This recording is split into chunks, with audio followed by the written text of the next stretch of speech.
RTX Austin, Rooster Teeth's convention for all things podcast, gaming, and animation, is back and in person July 1st through 3rd at the Austin Convention Center. Every year at RTX Austin, there is so much to discover, but this year, we're leveling things up. Let loose your inner nerd at the Podcast and Animation Festival. Watch a throwdown of the ages at the 360 Gaming Pavilion, where Rooster Teeth talent and special guests will square off in some of the most epic games out there. And don't forget that every night, RTX offers a different evening event. Go to rtxevent.com to get your badge and join the fun.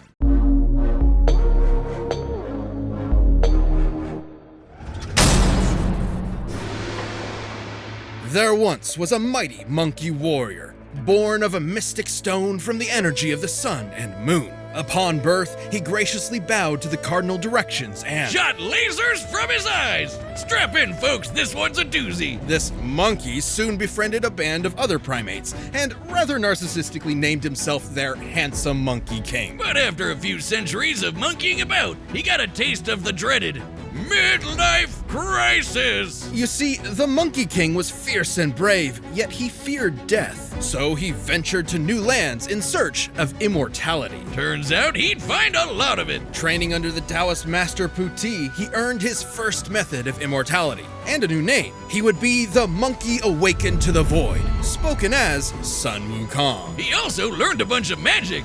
He can ride clouds, make thousands of clones, heal from fatal wounds like decapitation, and transform into basically anything. A bird, some vapor, a pitchfork, even an incredible fighting temple. With his famous cloud somersault, he could traverse the world at incredibly high speed. At first, a single somersault could carry him 108,000 li, li being a traditional Chinese unit equal to about 500 meters, making one somersault move 54,000 kilometers per second. Fast enough to circle the entire Earth in one leap. And he'd only get faster from there. Monkey would do whatever it took to prove he was the best of the best. When fighting the mighty deity Prince Nocha, his foe transformed into a more powerful visage with 3 heads and 6 arms. But Sun was like, hey, I can do that too, and then did just that. Sun Wukong eventually returned to his simian subjects, and with his newfound power, amassed a veritable army. However, he felt no weapon in their arsenal suited him. So he barged into the Dragon King's palace and demanded he hand over a weapon worthy of a king who could match the power of heaven.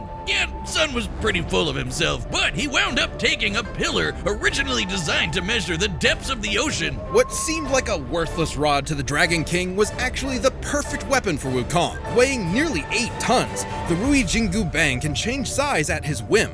It can shrink to the size of a needle or grow long enough to pierce the heavens. The same heavens that got pretty mad with Sun after he crossed his name out of the Ledger of Death, making himself double immortal. Wait, how does that work? And even more mad when he demanded to be formally acknowledged as the Great Sage equal to heaven. Okay, we've got a headstrong goofball who quickly masters new powers and wants a fancy title. This is just shown in anime. Now, the Monkey King may have lashed out, but it was because when he requested a place in heaven, a place he truly believed he deserved, the Jade Emperor's court reduced him to a stable boy. Beneath all his antics, what Sun wanted most was to prove himself. Kind of like how I want to prove to somebody that he can let me into his secret lab. For the last time, it's really not that interesting. Oh, I'm getting in there, Wiz, one way or another. Wait, what are you doing? That's what... damn it, we're out of time, folks. Come back next week for the full episode of Hercules vs. Sun Wukong. Boomstick, stop! It's booby trap!